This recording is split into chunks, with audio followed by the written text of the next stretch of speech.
Hi Scorpio, welcome to Starchaeology Tarot. I am Desi, I'll be your Starchaeologist for this month and reading of June 2020. I'm very excited to see what June has in store for you, and I'm so grateful that you are here with me for this reading. I love you. Please watch this for your sun sign, your rising sign, moon sign, Venus. Also feel free to check out those placements for yourself, other sign wise. I got all 12 astrological signs up for June. Also feel free to cross watch for someone that you love if you're curious what's going on with them for June. Some of this will resonate with you, some of it won't. That's totally normal. If it doesn't resonate with you, it's not meant for you. It's meant for someone else. So everyone just remain calm and don't panic. I'm so excited and grateful that you're here. Let's do this.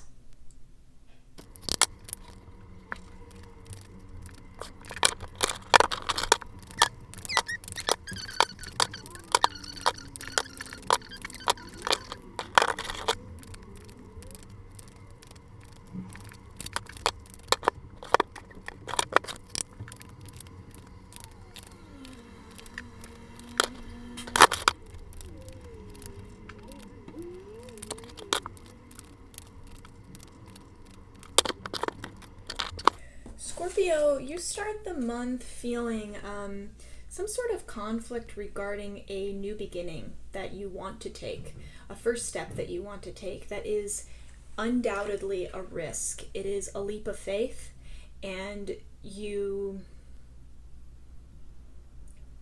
in the true spirit of leaps of faith, there is a test really involved in that. And so there's no surprise that you're feeling some conflict regarding taking that leap. This conflict could be inner conflict. I think for many of you, it is inner conflict. This is Five of Wands. So this has to do with your soul purpose, with your desires, and kind of I'm hearing sorting out what desires are yours and what desires are things that you've just adopted in order to please others or to please society or to fit in a certain way, to fit into this city that the Fool is leaving behind. This is a turning your back on convention for the sake of adventure, for the sake of pursuing an adventure into the wild, because that is really where, when we've learned everything we can within the limits of a city, within the limits of structure, that is when we become fish too small for that pond, and it's time to break beyond the city walls and go into the forest. And out there, it's not a grid,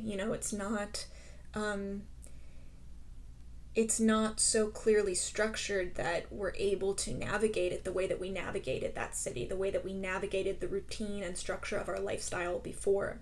And that's part of the adventure, is looking to different ways to navigate. The Fool doesn't look down at her feet as she's about to step off a cliff. She looks up at the sun. The sun is her compass. She watches the clouds in the sky. She looks to the heavens, because the heavens are a reflection of Earth. So there's kind of a perspective that is so much wider when we take leaps of faith than just the limited street view that we have when we're looking in a city, when we're trying to figure out where to go, because there's only 4 directions when you're on a grid. It's just that there's no diagonals, there's no ups and downs. It's following the streets that have already been paved before you. And Scorpio, I'm hearing for you, this is a time to off-road. This is a time to off-road it. You're considering something now that would be such a huge beginning in your life, a new chapter, that would bring you a sense of adventure that is exciting and scary. But it's an adventure that is much more aligned with your heart, not so much an adventure that makes sense in your mind, or one that makes you feel normal. This is the adventure that takes you away from normalcy. It's the adventure that makes you feel unique and independent and alive. And it's so important to experience those adventures, because that's where we learn the most about ourselves. As individuals, we learn about ourselves in community when we're in the city, when we're within the structure, when we're within the convention, but we learn most about ourselves as individuals when we step outside that structure. And there is something right now in your life that is coming up, and you feel a pull, you feel this call. I just watched Frozen 2, and Elsa keeps hearing that voice, taking her out into the unknown. And that is what is happening for you. You're hearing the call of that voice and you want to follow it. But it's scary because the voice is coming from somewhere outside of anything you've known before. It's coming from the unknown. You're feeling conflict about this, and I think it's important for you to distinguish right now where this conflict is coming from.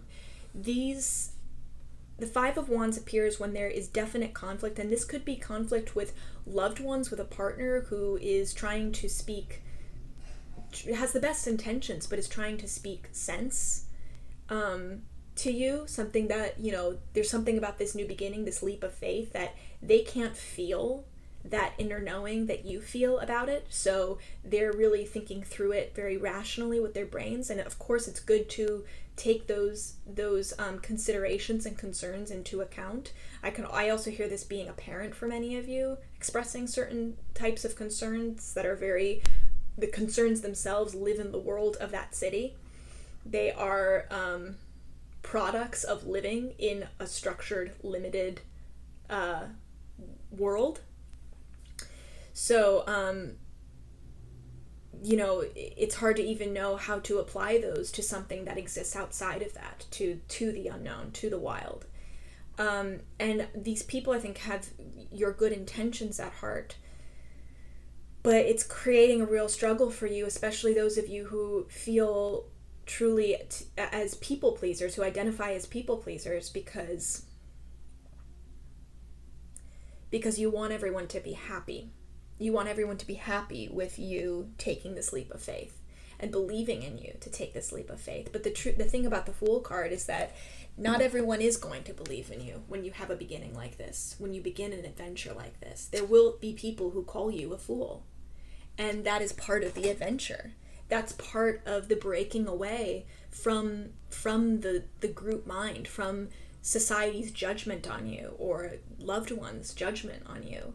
And fully recognizing, yeah, I might be a fool and I might fail at this, but I'm owning this, and I want to, even if this means I'm going to fail, I want to do it. I want to take that risk, because the adventure, the journey towards the destination, regardless of whether I get to the destination, is what is important to me. I feel called to take this journey. And I think many of you are feeling this really, really intense call to do this. And it's okay to be called a fool. It's okay to be called a fool. That doesn't mean that you're letting anyone down. It says more about the people calling you a fool than it does about you. I think these voices, if you don't have specific people who are speaking who are creating this conflict for you, who are saying, I think you should reconsider this, or opposing whatever it is, whatever this beginning is that you want to launch into, you might not have actual people speaking these words, but these voices might still be in your head. They might be voices that you've adopted from people in your life who have made a big impression on you. And it also could just be the voice of your inner critic, the voice of your censor, the person who is the shadow side of yourself, of your ego, who is trying to convince you and challenge you and convince you, into thinking that you can't do this, or that you don't deserve to do this, or this is not your right to do this, or that this adventure is not yours to take. But you decide whether this adventure is yours to take. You decide what your path is. You take ownership over the leap of faith that you're taking. If you do that, then there's nothing to regret later in life. People far more often regret not taking the leap than actually taking the leap. And that's because, like I said before, whether you get to your destination or not, it's not the destination that really matters. It's everything that you gain, the rewards that you reap on the journey. And you can take the journey regardless of where it goes. You can take the journey regardless of where it goes. That bears repeating. The Five of Wands also appears when it's really a time to not compromise your own views. So distinguishing the voice in you that is the Fool, the voice in you that is calling out to you, the voice that you, Elsa, are hearing, calling you into the unknown. That is the voice in this situation that is light, that is pure, that is trying to guide you on your divinely appointed path. This is a real test to distinguish that voice from the other voices in your head that are directly challenging that. This is not a time to compromise with those voices. We don't compromise with demons. Don't compromise with shadows. It's great to listen to them, because by listening to them, you honor them. You honor their perspective. You hear them out, which is the first step to releasing them. They need to be heard in order to be released. So don't completely ignore them. Hear them. But the real strength here, the real faith here, comes from fully listening to those voices and then patiently saying, okay, I heard you out, and I'm still going to go do this. I'm still going to take this leap of faith. So whatever this is a real affirmation from the universe that this beginning that you feel called to start, this adventure you feel called to take, it's calling out to you for a reason. The wilderness is calling out for you for a reason. And the longer you don't listen to it, the louder that voice is just going to get. So it's good to take a risk now. It's good to be the Fool now. Fully recognizing that you don't know how it's going to turn out, but there is something that adventure holds for you that is crucial to your divine purpose and your path. How is it that you overcome those voices, you overcome the conflict? What is the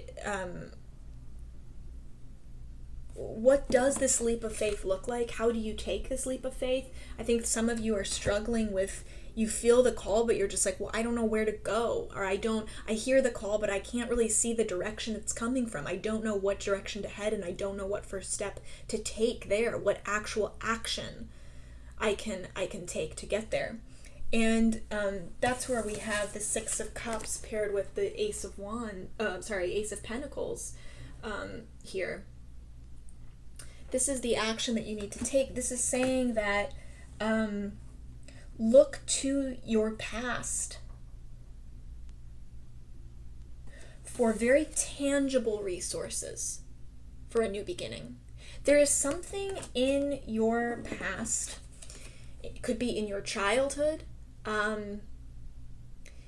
something you feel nostalgic about, whether it's a skill that you've abandoned as an adult, a talent you've abandoned as an adult, a talent that you chose not to nurture or celebrate because at some point in your life it became clear that you needed to get serious about your life, and you abandoned it for the sake of that of the rules of this city, because you wanted to fit into this city, you wanted to fit into the structure of this convention.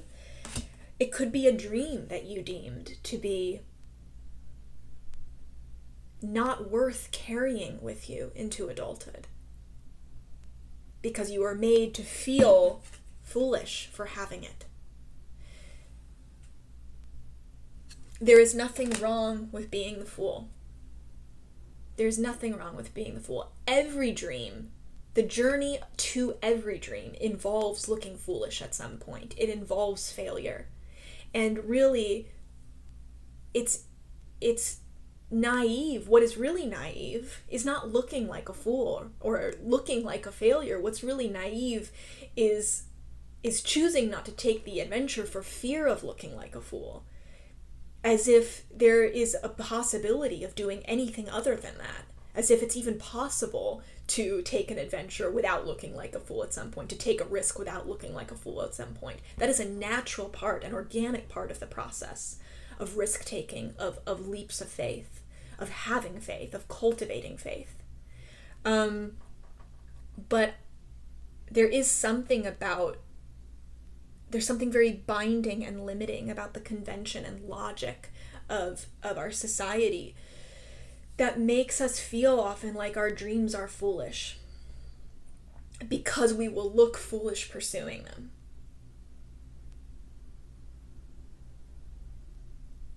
And that is a lie. That's a lie.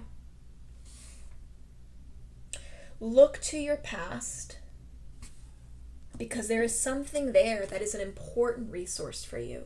Something that you can repurpose now, whether it is a skill, a talent, a person, a relationship, or even something very like, I'm hearing like for some of you, this is something extremely tangible. Like this is an asset. This is something or someone that would provide some sort of material wealth, inheritance, something that could create a grounding, a tangible, strong grounding for your base, something to pave a way for you into the forest of the unknown, something that gives you at least a little bit of stability, like a beginning, a clearer, stronger beginning from which you can build your adventure, from which you can build your dream.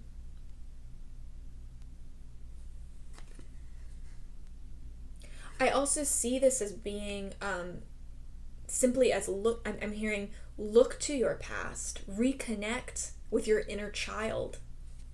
Reconnect with this inner child who knows exactly what fills her cup. You know exactly what is emotionally fulfilling for you. We know that as children, and then we forget because we become seduced by the certain ideas of what we're supposed to believe fills our cup, what we're supposed to aspire to be, what we're supposed to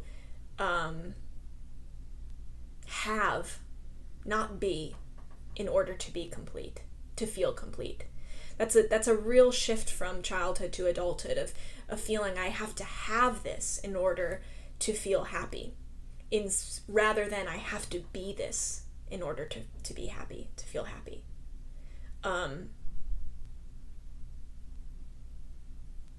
child can just decide to be happy and then feel happy, whereas it's more and more of a learned thing where we delay our own happiness, we delay our emotional fulfillment to some future point in time that we deem we can then deserve to feel happy because we'll have X, Y, and Z. All things that are, sure, fun and are a fun part of being alive, but by no means are the keys to our happiness.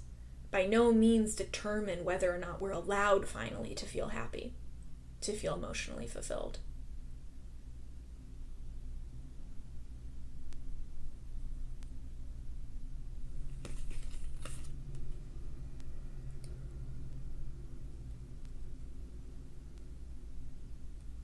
Some of you don't know what you want right now. Some of you know you want adventure, but you don't really know how the shape that adventure needs to take. You don't, as I was saying before, you can't tell the direction of the voice.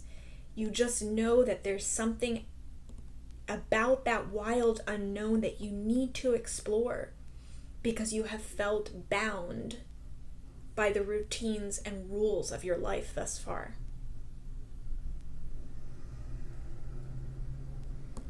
So I think the Six of Cups for many of you too is looking back to that inner child, having a conversation with your inner child and asking what he or she wants. He, she, or they want, because because your inner child knows. Your inner child does not forget.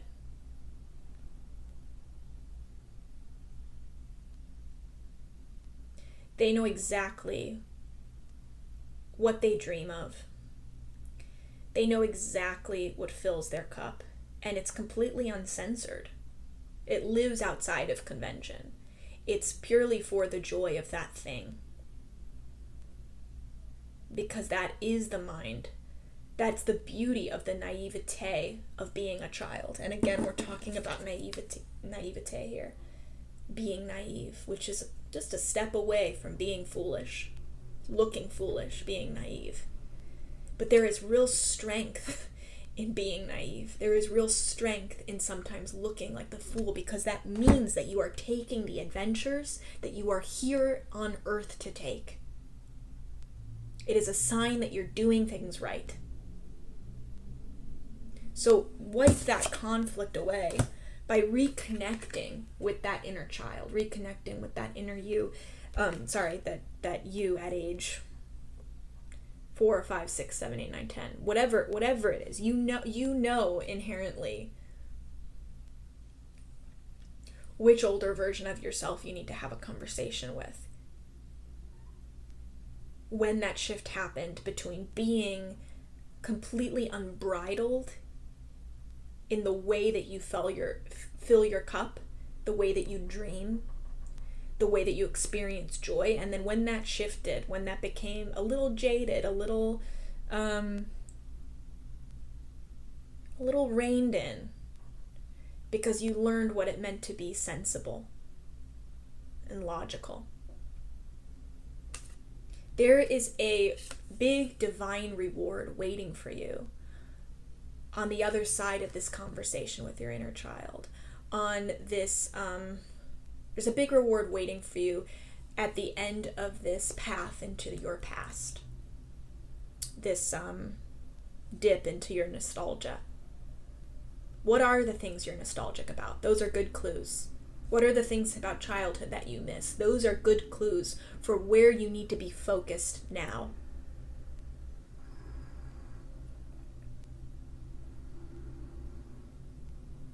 And you have these resources in you. This resource is somewhere in your past. These resources for making you feel bolstered in taking that leap of faith.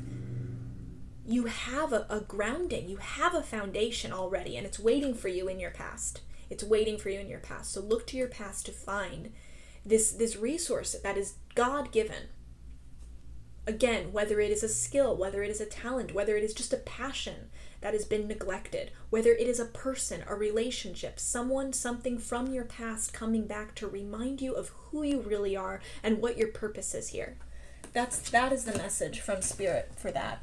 This, if you are able to do this, where this takes you is kind of incredible by the end of June. We have the Hierophant paired with the Emperor. Look how close these two cards look in many ways. We have these incredibly powerful individuals sitting on a throne, facing front. I love that the Hierophant is depicted as a feminine energy in this, and then paired with the Emperor, this really is putting in balance the feminine and masculine energies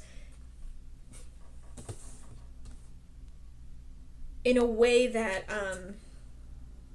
if we just had the Emperor here, this is all about a return to order. It's like saying a return to the order that you know, the order of the city. But really what this is, paired with the Hierophant, this is a spiritual awakening for you. This is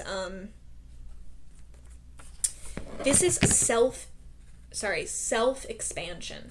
This is self-expansion. You think you're expanding your world by leaving the city. You think you're expanding... Yeah, you think you're expanding your world by leaving the city. What you are really expanding is yourself.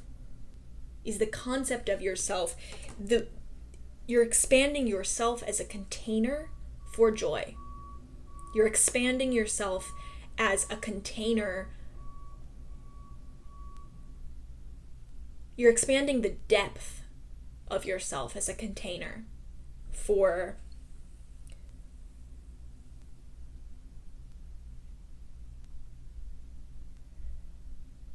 emotion, for human experience, for your own divinity. All of those things.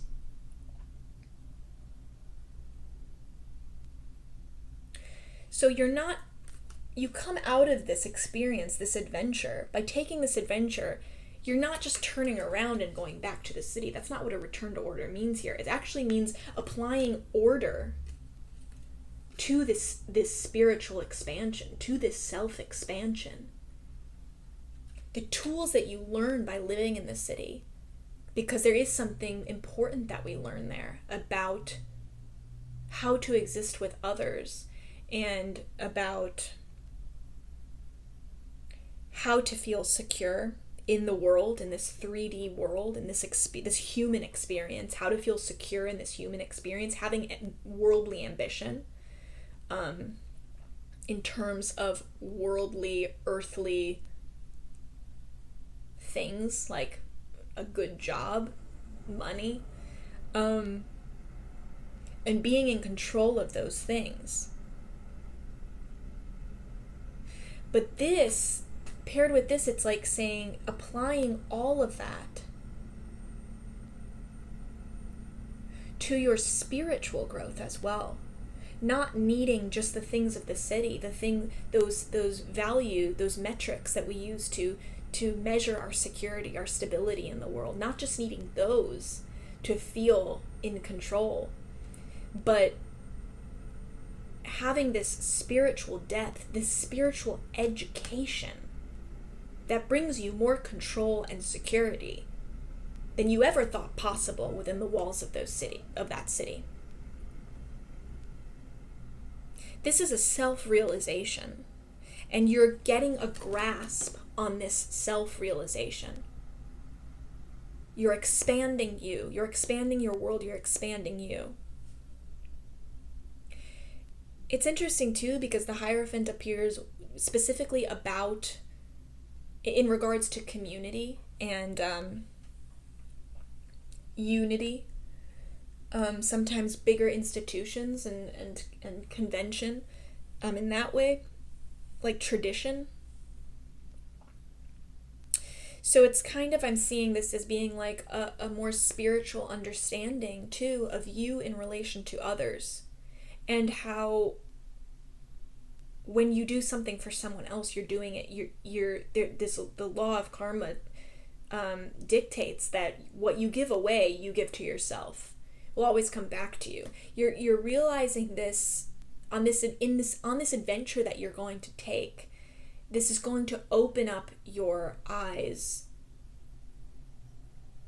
to the way that the greater world works on a spiritual level.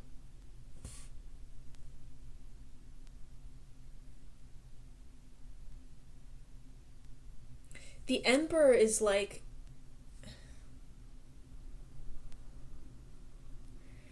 being in the Emperor, it's like you've gotten a PhD in logic. You've gotten your PhD in intellect. This is getting your PhD in wisdom. It's a different thing. Wisdom is very different from intellect. And that is that deeper knowing that is calling you into the unknown, because you don't learn wisdom. You don't learn about wisdom in school. You can't learn about wisdom in school. You learn about wisdom in the uncertainty, the wildness of the forest, of the uncivilized world, whatever that means. A departure from institution.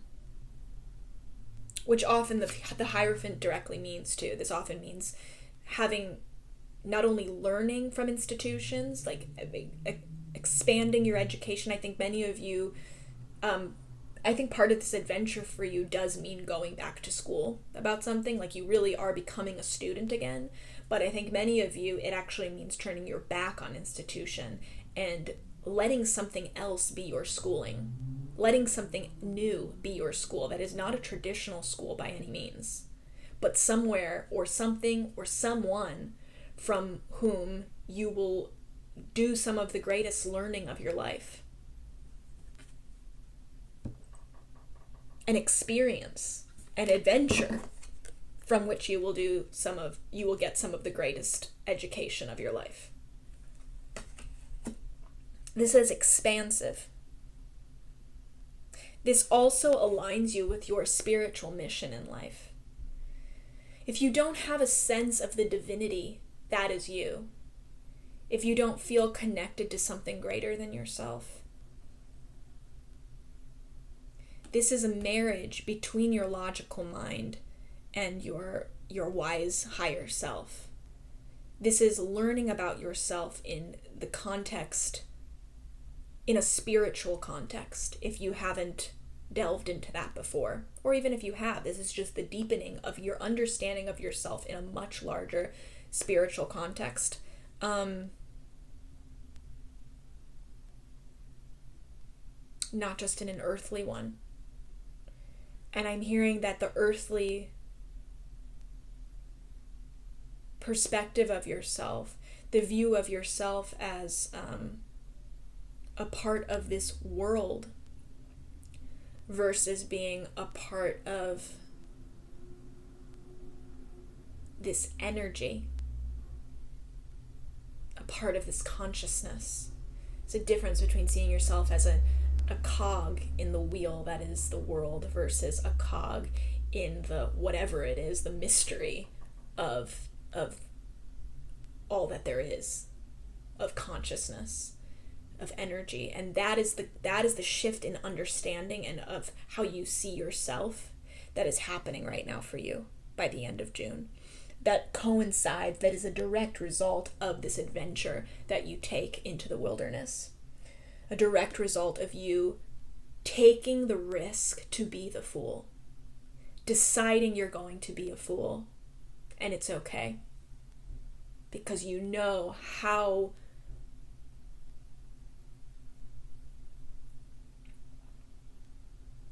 you have an inner knowing of the reward that awaits you on the other side.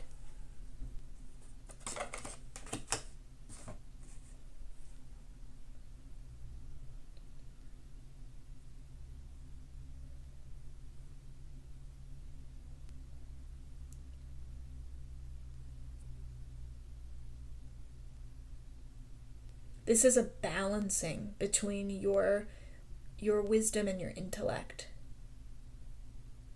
That might have been, I think that's been out of balance lately for you. If not always out of balance.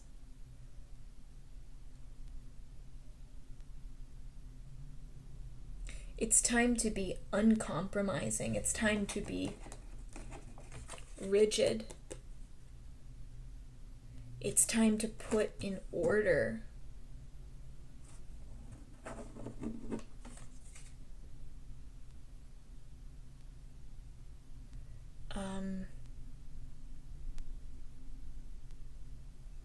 your spiritual self. This is not some vague idea for you anymore. This is not a vague, shapeless, theoretical thing for you, your spirituality, or the idea of spirit, God, source. Something is shifting for you where you are getting rigid in your definition of this. You are getting rigid in your definition of spirituality, your spiritual mission, and your place in all of it. And I think for some of you, this is a real shift because I think that for some of you, you have thought of this as being by nature shapeless and vague. But it doesn't have to be. This can go completely harmoniously with this. the Hierophant can be completely harmonious with the Emperor energy. Scorpio, I hope that was enlightening, encouraging, motivating, strengthening. This is incredibly positive.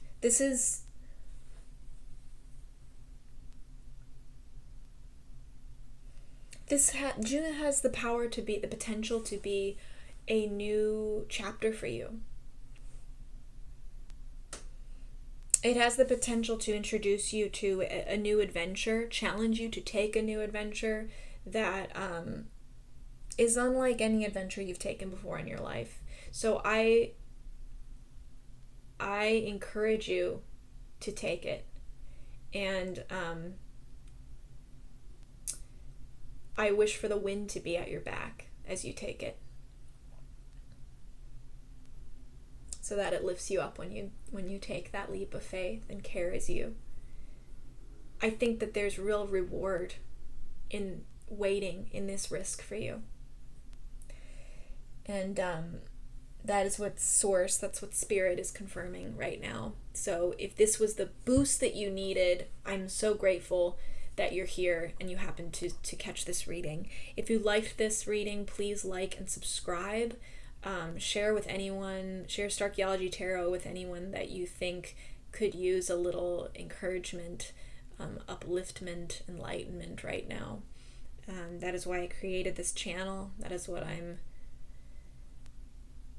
trying to do for anyone who finds this. Thank you so much for your support. It means more to me than I can say. And guys, what can I say? I'm obsessed with you.